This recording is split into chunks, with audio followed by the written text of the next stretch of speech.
hello everyone. Welcome back to my YouTube channel. Ito si Tony Claire Castro. Today is December 10, 2025. At medyo late tayo. Nirecord na lang. Muna ito. Dahil malamang ay tulog na kayo. Medyo marami tayo nasikaso mga kakli. Kaya siguro yung iba ay magtitinod na. Wala tayong live ngayon. Okay? So, pero mainit kasi, mainit itong balita. Di umano, parte ng tauhan ni VP Sara. Bagman, gumawa na ng salaysay. At nagtotohanan, ang ilan sa mga naibunyag na dati pa ni Senator Trillanes. Diba, sinabi rin ni Senator Trillanes na merong money trail from a drug lord. 2 cheque napunta sa account ni Vice President. At natatandaan niyo ba yung illegal drugs na nandoon di umano sa magnetic lifter? Hindi na natagpuan yun? Samantalang ang dating Pangulong Duterte, siya mismo ang nagsasabi ng laban sa droga. Pero ito, hindi man lang nahanap. Okay? At mismong BOC pa nagsasabi na wala naman silang makita. Pero after, sinabi na meron kasi kung anong aso. Sinabi mismo ng PIDEA at the time na meron. Pero ikinakaila ng DOC sa pamumuno nila Peña. So, tingnan muna natin mga kaklir kung ano ang ipinahayag itong di umanong bagman ng mga Duterte. Isang nagpakilalang bagman ikinanta na suportado ng Pogo at drug lords si VP Sara. Ang kontrobersyal na mga magnetic lifter na ginamit sa pag-smuggle ng shabu na nagkakahalaga ng bilyones itinuro sa mister ng pangalawang Pangulo. Narito ang ating exclusive political update. Hawak ngayon ng Abante at Billionaire News Channel ang kopya ng 5 pahinang notaryadong sinumpaang salaysay ng... Hindi lang ito basta video. Nandito sa Pilipinas, may pinanumpaang salaysay, mga kuya. So, mataapang na gumawa ng salaysay, nanumpa at pinatotohanan niya ang kanyang mga sinasabi. Okay, let's go. Isang Ramil Lagunoy Madriaga. Matapos kung matunto ng abogado ni Madriaga na una lang binanggit na naging abogado rin siya ni Kerwin Espinosa. Sa eksklusibong panayam, sinabi ni Attorney Raymond Palad na nag-reach out sa kanya si Madriaga matapos makaramdam ng pangamba kasunod ng ilang beses na umanong pagbisita sa kanya ng mga taong konektado kay Vice President Sara Duterte. So, siguro mas minabuti niya na magsalita na bago pa man, kung man, mayroong mangyari sa kanya. Tandaan natin, mga kaklir, mismo ang Vice Presidente ang umamin na siya ay may kakilalang hitman. At kaya niyang ipaliquidate mismo ang Pangulo, First Lady, at ang dating Speaker, Martin Romualdez. So, kung meron siyang ganitong kakayanan, di ba? Kung meron siyang ganitong kakayanan, paano pa itong ordinaryong tao na madalas bisitahin daw mismo ng mga tauhan ng Vice President? Okay? Lately kasi may mga dumadalaw sa kanya doon na sinasabi niya na tao or identified kay VP Sara. And nagwo-worry din siya doon sa safety niya ron sa loob, kaya talagang minsan gagawa ng paraan niya na matawagan kami para lang magkaroon ng urgent visit sa kanya para masabi niya yung nalalaman niya. Nakakulong sa BGMP facility si Madriaga matapos siyang madiin sa 3 counts ng kidnapping na kanya daw ngayong pinababasura sa korte. Sa kanyang sworn affidavit, 2016 siya pinakilala sa pamilya Duterte. Okay? Sa 2016, mga ka-clear, election campaign ito. Then, Congressman Rolio Goles introduced me to the Duterte family to provide political and security advice to then Mayor Rodrigo Roa Duterte. Patakbo to, election campaign. At nang manalong Pangulo si nooy Mayor Digong Duterte, nagbibigay siya ng intel sa Pangulo kaugnay ng Oplan Double Barrel. Dati na raw siyang nagtrabaho bilang intel officer sa Finance Department, National Security Council, ISAF at sa PSG. So, merong alam to. Intel, mga ka-clear. So, pinagtiwalaan. 2018, nang direkta siyang nagtrabaho kay Mayor Sara para magbigay ng It was also in 2018 that I was formally introduced by President Duterte to his daughter, Davao City Mayor Sara Duterte. I was likewise tasked to work for then Mayor Sara Duterte in intelligence gathering involving politics, law, and counter-intelligence matters. intel reports para sa dapat ay presidential campaign ng Mayora mula 2021 hanggang 2022. Batayan niya sa utos ni nooy Davao City. So, piniprepare ito ni dating Pangulong Duterte. So, kasi nungalingan, lumalabas, yung sasabi niya, ayaw niyang patakuhin si Bibi Sara sa pagkapangulo. Kaya kung titignan niyo yung mga sinasabi ni dating Pangulong Duterte, sabi niya, babae yan. Parang, minalit niya yung mga babae, hindi kayo dapat nagka-presidente. Di ba? Alam niyo yung parang ang drama pala lang dating. Pero, dinahanda niya pala, ito si Sara Duterte na maging Pangulo. O, tignan natin, ha? Bakit ibinigay sa kanya ulit? Officer sa Finance Department. Mula sa mga POGO operation, Mayor Sara Duterte, bilang national convener, itinatag niya ang Inday Sara. 2018, nang direkta siyang nagtrabaho kay Mayor Sara para magbigay ng intel reports para sa dapat ay presidential campaign ng Mayora mula... Para sa presidential campaign ng Mayora. So, inanda niya na. Kaya, nung bumaba ang vice-presidente at si Mayor Sara Duterte sa pagiging vice-presidente ni PBBM. Diba? Sinirasiraan niya si PBBM. Ito si dating Pangulong Duterte. At ang hinihimok niya na tumakbo ay si Sara Duterte. At ang kapartner si Bongo. Hanapin ko nga yung mga wait lang. Okay. Kaya nga taliwas yung mga sinasabi. Nung una ay patakbuhin, mahirap. Tapos yung pala, piniprepare. Ano eh. Okay.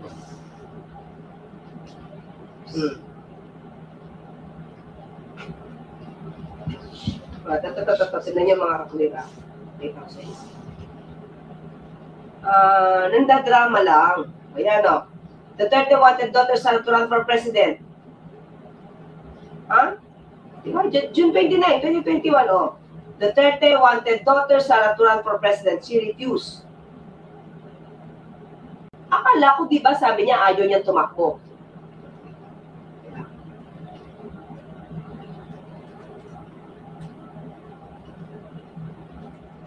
Meron siya dito, sabi niya, babae lang yan.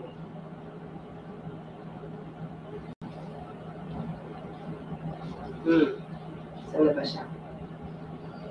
Ito. That's, June ano? June yan. Ito. Tignan niyo, ha? Makita ko. Mahirap maniwala dito. Paiba-iba, oh. Philippines Duterte says presidency no job for a woman. Oh, that's January 15, 2021. Tapos June 2021, gusto niya na yung anak niya na tumakbo. My daughter is not running. I have told Inday not to run because I pity her, knowing she will have to go through what I'm going through. Diba? Sobrang kasinungalingan naman yan. O after that, that's mga ka-clear, January 2021. Balik tayo sa June. Sa June. Ipapadrama lang alam mo yun, para lagi nasa dyaryo. Duterte wanted Sara to run for president. She refused. June 29, 2021. Diba? Paiba-iba. Paiba-iba na sinasabi. Hindi mo tulo alam kung totoo mga sinasabi nito, o naka-fentanyl ba, o nag-marijuana ba. Kasi paiba-iba yung kanya sinasabi. Okay? Sige, tuloy tayo. So, pinarepare niya pala. Using this Madriaga. So, hindi totoo. Hindi rin prepare. Tuloy tayo sa video.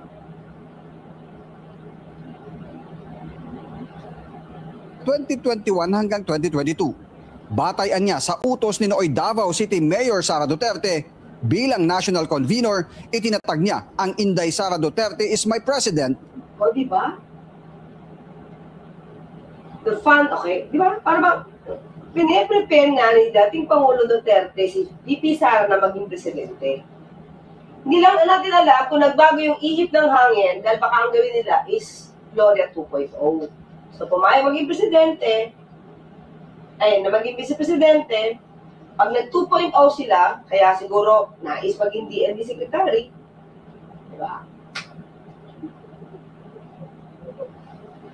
Gumawa ng sarili niyang PSG, may sarili siya.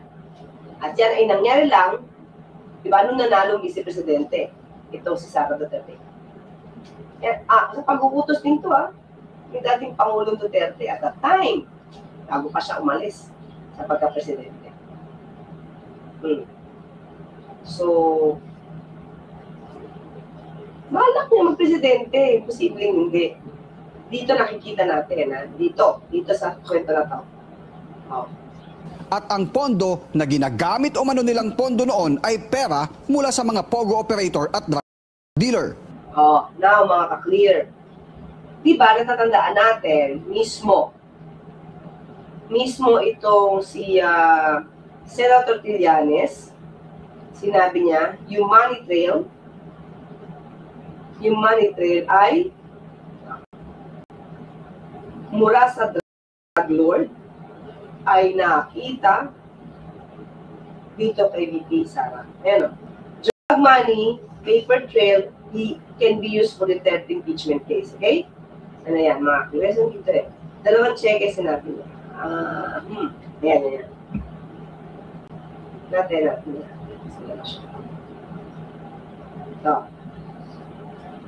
Former Senator Trillanes report, a known Duterte clan critic, said that the records he found pointing to his drug money in a joint bank accounts of the Dutertes could be useful evidence for the possible impeachment case against Vice President Sara Duterte. Pero parang at the time, di ba, wala masyadong maniniwala. Pero may papatutungo. Meron po tayong money trail at paper trail. Lahat po ito ay makikita po sa kalinghatong sa impeachment yung kaso ni Sara Duterte. Lalabas po yan. Di ba? Trillanes said there are bank records proving the former president, his wife Hanilet Avancenia, the VP, the Davao First District Representative Paolo Polo Duterte, all transferred dividends to one Sammy Uy, an alleged drug lord tagged by Davao Death Squad whistleblower Arturo Las Cañas. Ito si Sammy Uy. According to Las Cañas, ay drug lord. Trillanes alleged that Uy, a campaign contributor to Duterte in 2016, also deposited additional 120 million into the family's accounts. Diba? So, even before kailan pa ito ni-report ni Senator Trillanes, November 15, halos isang taon, more than a year. More than a year, mga ka-clear. So, pero ngayon, itong mga binabanggit ni Senator Trillanes, lumalabas na,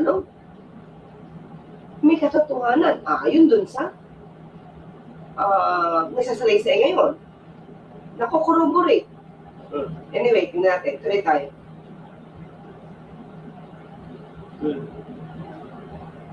Kasama rin sa napondohan ang ibang support group para sa kandidatura ni Mayor Sara.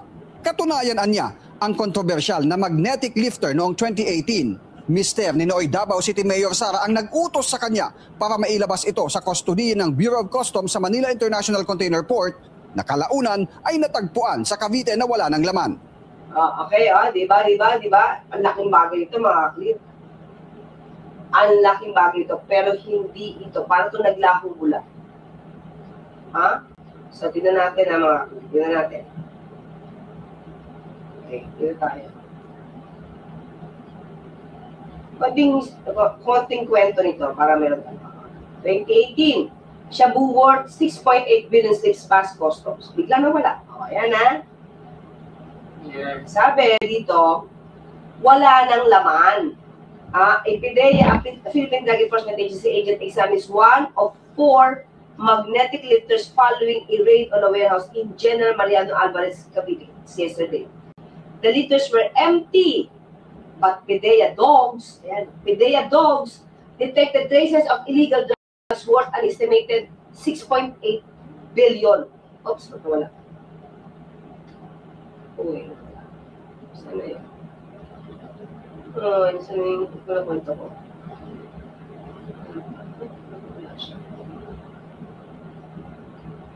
Sana yun? Yan. Ulit. Yan di ba mga clear? Yan Shabu worth 6.8 billion slips past customs. Bigla na nawala. Pero sabi ng aso, ng PDEA dog, meron detected traces of illegal drugs worth an estimated of 6.8 billion pesos. Yung PDEA dog. Kaya alam ni PDEA, Director General at Aaron Aquino, meron laman yan. Pero, tinanggal. The seized magnetic lifters were empty of drugs.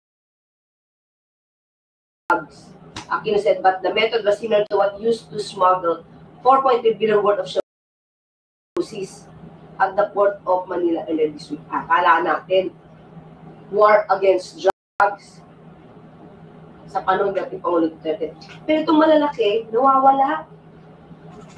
Tandaan nyo, pati nung panahon ni Pa Eldon. Si Pa Eldon, di ba? Ano nangyari dun? Nawalan din niya na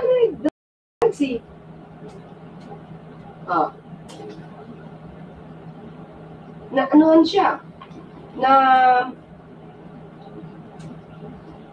naisahan siya. Ayan kita ko lang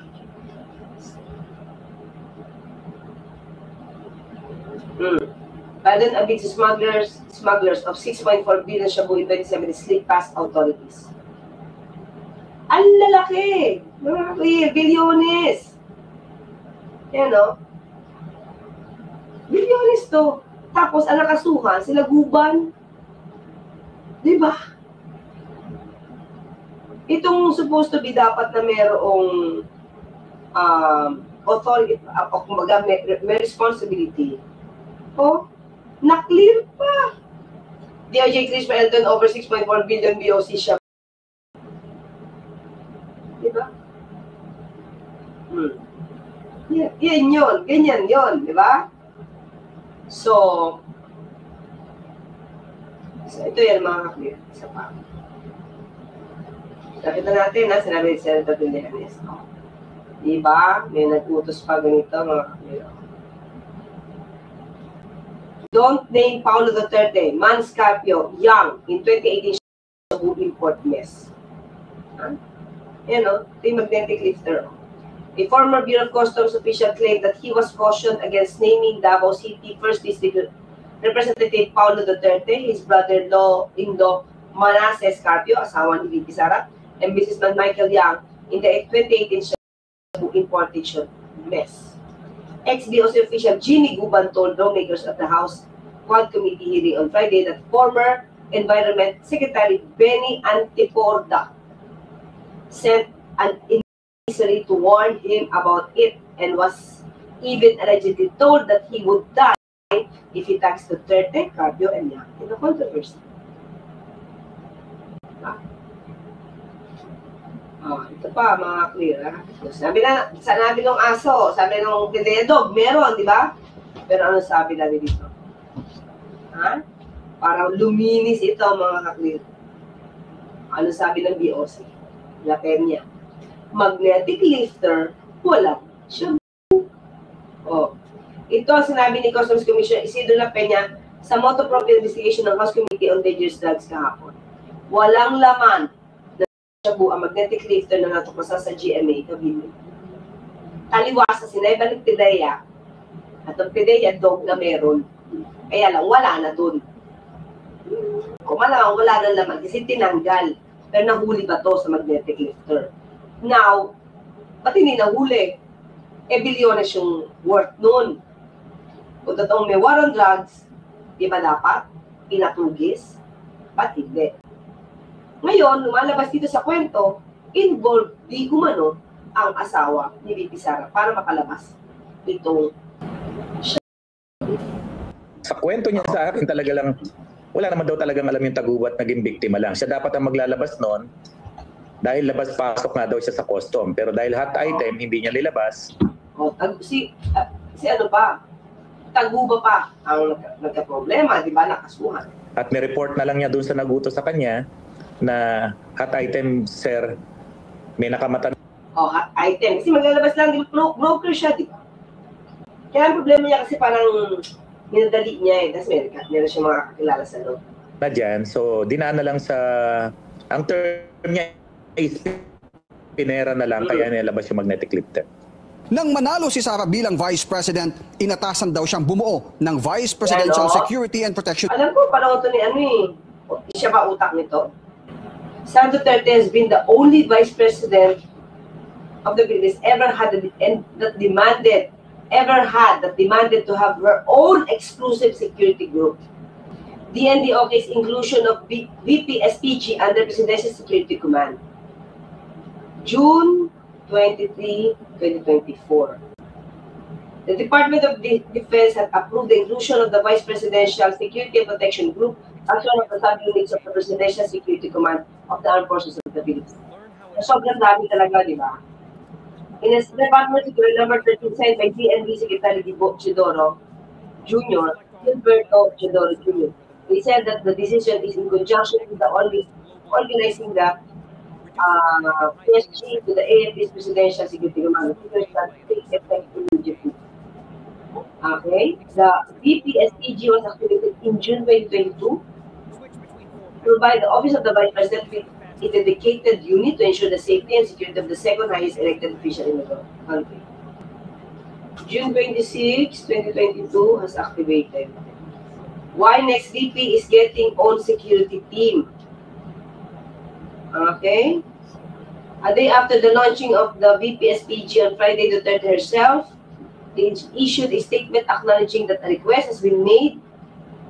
A request niya has been made for a formation that a group in anticipation of the future elections and the possibility of strained relations under the scenario between the Pantla.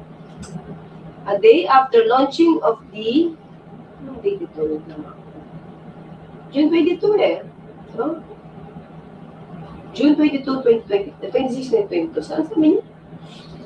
A day after the launching of the VPSPG on Friday, Duterte herself issued a statement acknowledging that a request has been made for the formation of the group in anticipation of future elections and possibility of strained relations under the scenario between the President and the Vice President. In-anticipate niya na? Duterte thanked the AFP and the Department of National Defense for the positive response and action to the request that security units separate from the Presidential Security Group be created and be assigned to the Office of the Vice President. Wait lang, ha? Okay, highly laudable, she said, virtuous foresight was demonstrated, such that it may be expected to solve the challenges in future elections. The Vice President and the President faced the misfortune of a strained relationship. Ha? In-anticipate na magkakaroon ng strained relations? Talaga? Oh. Wait lang, ha? Wait lang. Nagugulan ako sa kanyang statement. Ha? Hindi ko, yun ba yung dahilan? Diba? So, ina-anticipate niya na meron pwedeng maging hindi magandang relasyon ang Vice President at President.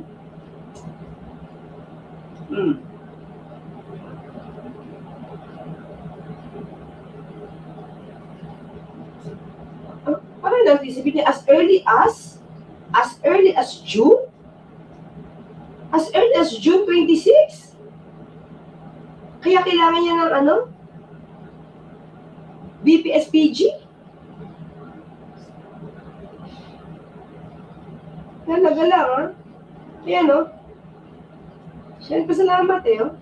Duterte herself issued a statement acknowledging that the request has been made for the formation of that group in anticipation of future elections and the possibility of strained relations under the scenario between the President and the Vice President. So, anticipate niya na pala. No. May bala. Yun yung nakikita ko, mga kaklira, may bala. Well, anyway, dito mga kaklira, makikita mo na nag-anticipate siya ng strained relationship with the President. Kaya siya naghahanda na kanyang sariling kumbaga BPSPG. Kumbaga dapat tao niya lahat at itong mga taong to dapat kanya. Kaya nga si Nolasco saka si kumbaga si dating Pangulong Duterte siya ang nagsabi kay Madriaga, siya ang bahala kay Mayor. At that time, Mayor Sara Duterte. So, planado as early as June 26, 2022, meron lang ina-anticipate na magkakaroon sila ng strained relationship ni Pangulong Marcos Jr. at future elections. Tuloy, naisip ko yung snap election na nire-request nitong si Senator Alan Cayetano at itong mga destabilization. Hinanda niya, sarili niya. Kaya ba tuloy, inisip natin, totoo ba na kaya niya gusto yung posisyon na pagiging secretary ng DND? At kung hindi niya nakuha, ayun, nag-request ng kanya sariling VP-SPG. Okay? Ang ganyan natin ito mga kapatid. Nakunik ko tuloy. Ha? Naman si Senate Minority Leader Alan Peter Cayetano na isagawa ang snap elections para sa lahat ng matataas na opisyal ng pamahalaan, kabilang sina Pangulong Ferdinand Marcos Jr., Vice President Sara Duterte at mga miyembro ng Kongreso. Giit ni Cayetano, panahon na para sa fresh start matapos bumaba ang tiwala ng publiko sa mga institusyon at opisyal ng gobyerno dahil sa mga aligasyon ng korupsyon. Iminumungkahi rin ng senador na walang sino mang kasalukuyang opisyal ang dapat payagang tumakbo muli sa susunod na halalan upang bigyan daan ang bagong pamunuan. So, maliban dyan mga kapatid, matatandaan natin na nire-request niya rin na bumaba. Di ba? Sabi niya sa kanyang talumpati sa Dahig na gusto nila na mawala ang Pangulo sa pwesto. Di ba? Ulitin natin ito para mapatunayan natin na yung pakikipag-away niya kay Pangulong Marcos Jr. mukhang planado din. Share natin. Kahit alam ko, naiintindihan ko, tayong lahat gusto natin mapalayas si BBM sa pwesto. Kasi wala tayong nakikita pagbabago o pagtutuloy ng pagbabago na nasimulan ni dating Pangulong Rodrigo Duterte. Tama! Kaya ang rason, diba? Mukha sa ating tingin, mukhang planado yung pakikipag-away niya kay BBM. Simulan niyo sa plano ng pagpapatayo o pag-request na ma-activate ang BPSPG. Yung nakikita natin. Okay mga kapatid, so dito muna tayo ha. At meron tayong part 2 nito. Okay? Tungkol sa Bagman. Dito muna tayo kasi meron tayong na-discover na